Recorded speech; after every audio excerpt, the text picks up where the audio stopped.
yesterday, or I guess over the weekend, you guys were asked to kind of go through and do a little bit of activities working on the vocabulary, right? And this is actually a really important unit on the entire course, not just because I like rocks, but it lays the foundation that everything else about Earth is related to. So it starts with this lithosphere. And since we're talking about rocks, it makes more sense to start with the mineral aspects of rocks, because that's what makes rocks. So when you guys ask your question, like, well, what is this rock made out of? It's made out of minerals. There are over 3,000 different types of minerals found on Earth. Now, most of these have slight changes, so they're pretty much like the same type of mineral, but the good news is you guys don't have to know all 3,000. So that's kind of a good thing. Do you know? I don't even know half the 3,000. So let me ask you guys a couple of easy questions here. Why are minerals important? Why is this important to know what the minerals are and how they work? Why is that an important thing to consider?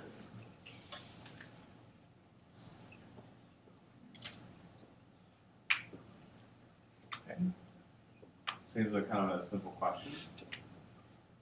Why are minerals important?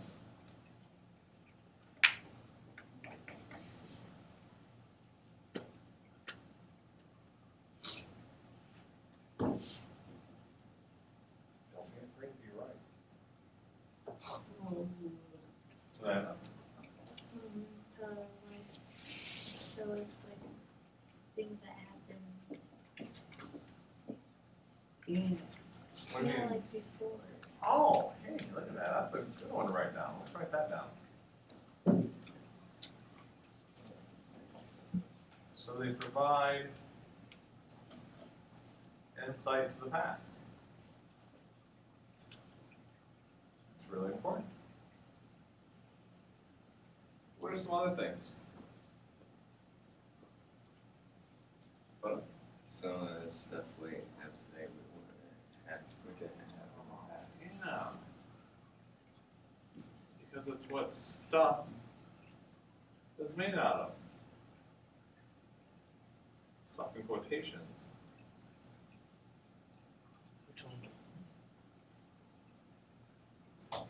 It's what stuff is made out of. That's kind of an important one.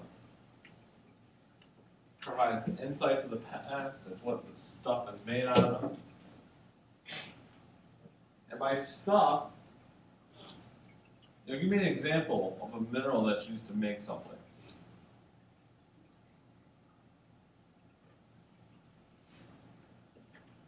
It's granite. Granite's a rock. Okay, well, minerals, that was not funny. The minerals in granite make like surfaces. Okay, so the minerals can act together to create a rock that we then use to form our countertops, right? That's a good one. One thing that I like to always point out, so I don't think a lot of people know this, how many of you guys have drywall in your home? Have you guys ever punched the drywall? Control behavior. Alright, so if you've ever seen drywall dust, it's nice and white and just grainy and it's very soft. Well, that's a specific mineral called gypsum. That's a very, very soft mineral. And that's a direct application. We literally go in and we mine the gypsum dust, the gypsum mineral, and we grind it up into dust, and then we squeeze it between two sheets of paper, and we call that drywall. That's literally all we're doing with it. So that's gypsum. There are some other things. I was working with a guy over the summer who worked at Nucor out in St. Joe, and I thought it was really kind of interesting. I would love to have his mind and his job, actually. It's kind of neat. He goes around the plant and he pulls different bolts and stuff that they make, and his job is to do quality control. And so he's testing this one batch and realizes that the iron bolt is breaking at a point where it shouldn't be. It should be able to withstand that strength a little bit more. So he goes back in and he does quality control within his own shop. And what he realizes is not anything that they've changed at their location. What they found out and what he thought is that hadn't been happening at the manufacturer who makes the iron coils. And so he calls him and he's like, I'm not saying anything's wrong. He says, but we're having iron that's not working right. I think you guys might have something wrong with one of your burners, one of the furnaces. And sure enough, what's happening is one of the furnaces had a coil that was out. And what that allowed is more oxygen to come into the system, and it actually weakens the iron. So again, kind of related here, we think about how stuff is made. Those small little changes actually have bigger impacts later on.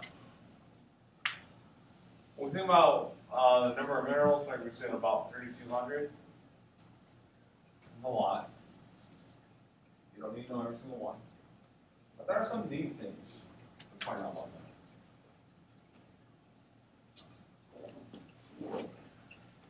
So what we're going to do today is we're going to look at a lot of different aspects of minerals.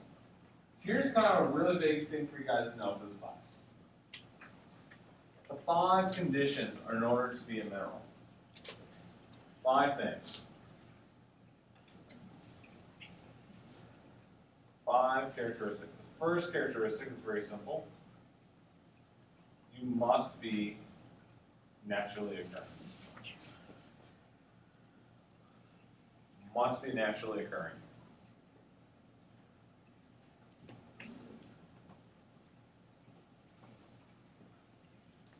So what does that mean, to be naturally occurring?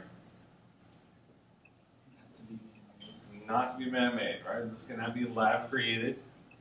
Has to occur through a natural process. It also has to be inorganic. What does that mean?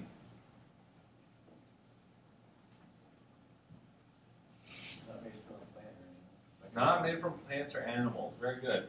So,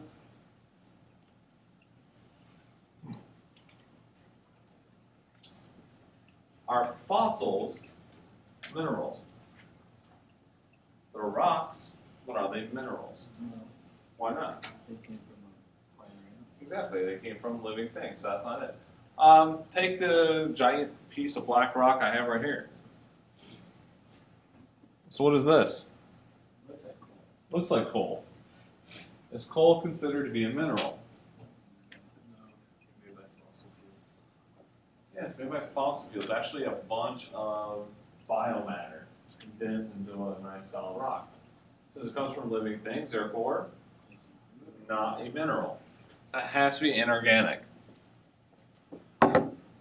Next on that list, that has to be solid.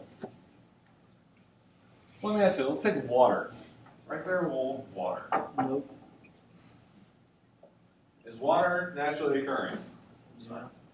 Is it inorganic? Yeah. But is it solid? No. So is water a mineral? Sure about that? That's mineral water. Next thing, it needs to have a specific chemical composition. Now what that really means is, instead of the word specific, you can almost say unique.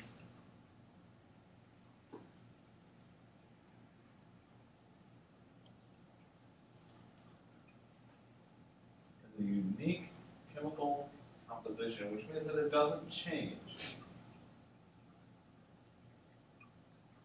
Every piece of pyrite that I find will have the same chemical composition to it. It's not going to change from one sample to the next.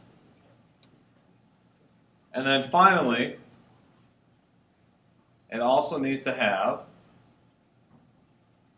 a definite crystalline structure. Now, what does that mean? Definite crystalline structure. What does that imply?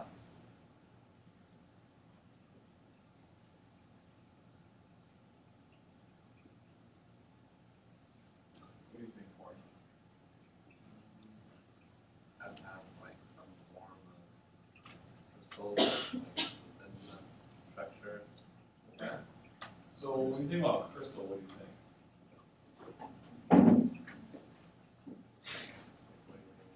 Well, when you say it has to have crystals within the structure, what do you mean by crystals? What does that mean to you?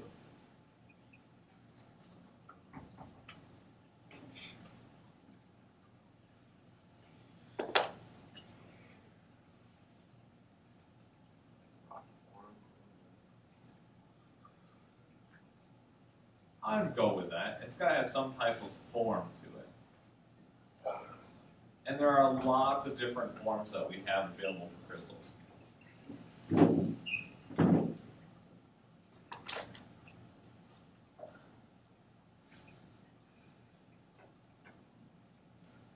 So let's take a look at those different